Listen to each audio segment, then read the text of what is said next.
Gotcha. So 5,500 square foot project, 14 months. I'm pretty sure that you had, you had some trouble here, right? What are the things that over that 14-month span that, kind of caught you off guard, or some of your pain points, or some of the things that you wish you have done differently, or you would do differently for the next project? For sure.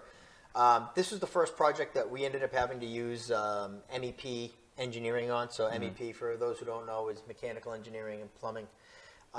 So the city of Boston required that because it was a 4-unit building, whereas traditionally in a single through a 3-family you don't need, and you just kind of design on the fly. So that's what also took a little bit longer through our permitting process that we weren't prepared for. But then certain things that, because of that, the MEP engineer needs to sign and stamp the project once it's complete, and the way he prescribes and designs the buildings, you have to adhere to.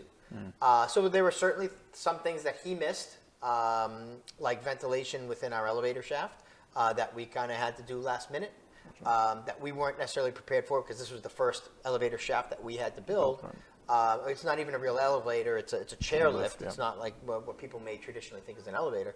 But the code and requirements that surround that are things that we were kind of just learning. So things like that.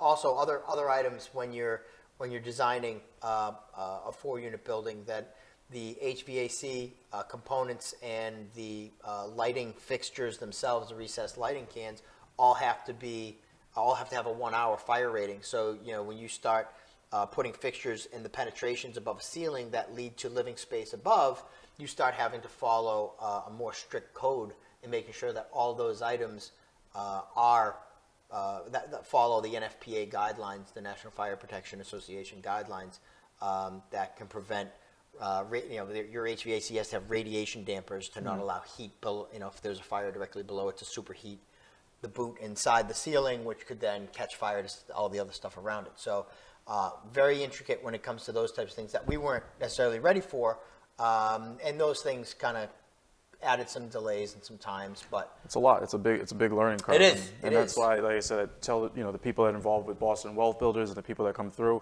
networking is important. I mean, just I know that you know this now, so if I ever run into this situation in the future, I'll be coming to you and picking your brain and saying, hey, how did you get through this, and how did you accomplish